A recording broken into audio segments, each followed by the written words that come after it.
వధువు ఆత్మహత్య కేసులో భట్ట నాగేంద్రను పోలీసులు రిమాండ్కు పంపారు. అతడి మొబైల్ సీజ్ చేశారు. అందులో వందలాది పోర్న్ వీడియోలు, గూగుల్ హిస్టరీ చూసి పోలీసులు షాక్ అయ్యారు.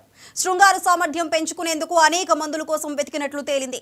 పెళ్లైన నెల నుంచే వేధింపులు మొదలయ్యాయని, వయగ్రా వాడుతూ పోర్న్ వీడియోలు చూపిస్తూ అలాగే చేయాలని భార్యను వేధించేవాడని ఆమె తల్లిదండ్రులు చెబుతున్నారు.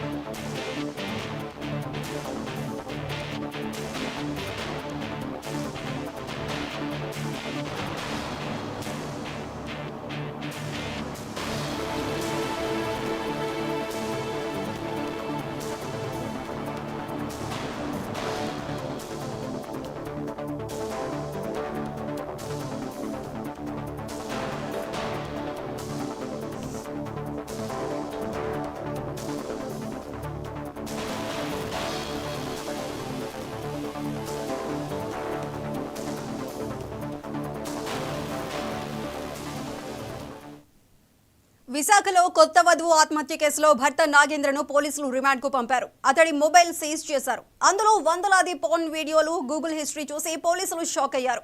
శృంగార సామర్థ్యం పెంచుకునేందుకు అనేక మందుల కోసం వెతికినట్లు తేలింది. పెళ్లైన నెల నుంచే వేధింపులు మొదలయ్యాయని, వయగ్రా వాడుతూ పోర్న్ వీడియోలు చూపిస్తూ అలాగే చేయాలని భార్యను వేధించేవాడని ఆమె తల్లిదండ్రులు చెబుతున్నారు.